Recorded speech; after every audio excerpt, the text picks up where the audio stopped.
the principal and the University of Edinburgh, I'm very grateful for this honor. It's lovely to be here in this space that is hallowed, and to come after so many distinguished people. I feel very fortunate to be included among the people who have been honored with an honorary degree from this university.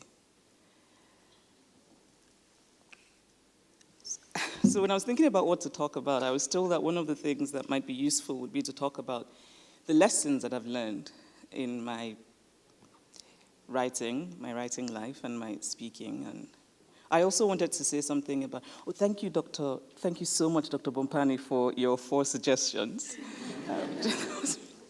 And listening to you reminded me that of the Swedish students who were sent a copy of my book, and it reminded me of how sorry I felt for those poor kids, because now they have to read what I wrote. I mean, I can imagine what it must be like. But anyway, I was very happy about that. So in thinking about the lessons that I've learned, I thought, I'm not sure that I feel equipped to talk about them. So instead, I wanted to talk about the kind of world that I dream about, and to talk about it in terms of suddenly becoming this feminist figure in the world, which I really never intended to become. Writing is the thing that I love. Writing is my first love. Fiction is my first love. Fiction is the thing that brings me the greatest joy when it's going well, which doesn't happen as often as I would like. But when it does happen, it's the thing that gives me the greatest joy. I feel transported when I'm writing fiction. And I really do believe that fiction is my vocation, that it's the reason I'm here, that I'm here because my ancestors want me to tell stories.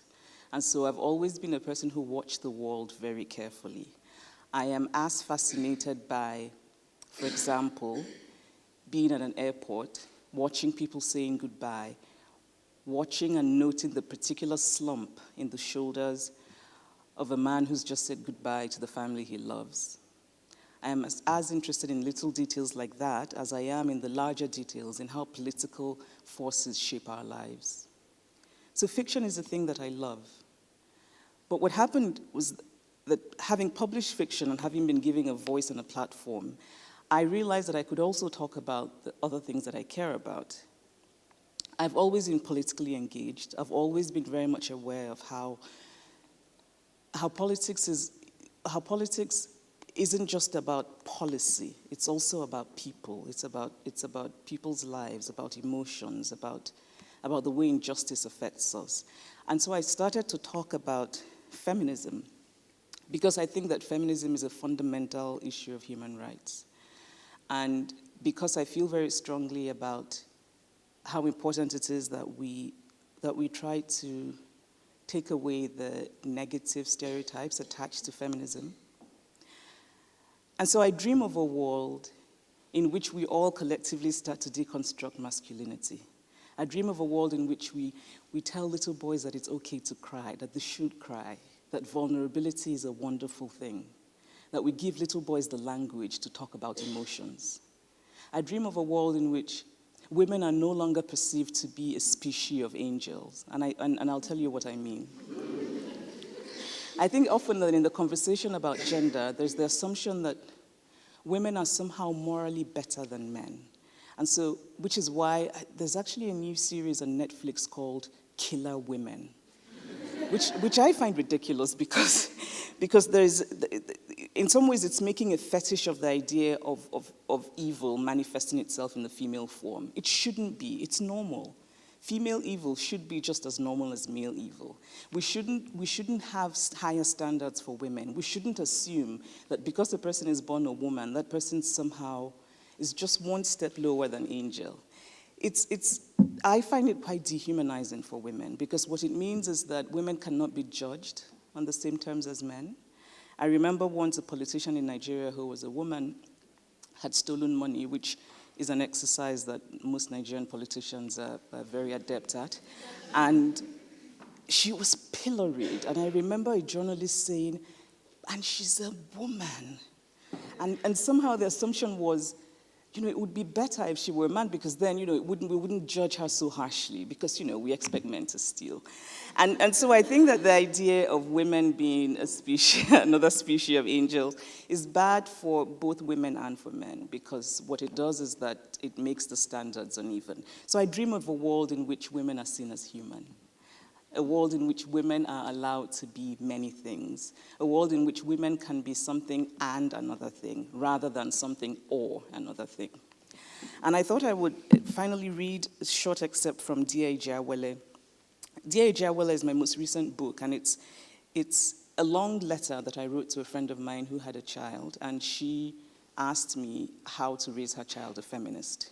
And this, of course, is what happens when you've become this strange thing called a feminist icon. And of course, when she asked me, I said, how the hell would I know how you raise your child? But I thought about it, and I started to write to her. And I realized that apart from my slightly unhealthy pleasure in giving people advice, I also thought that it would be a way for me to map out my own feminist thinking.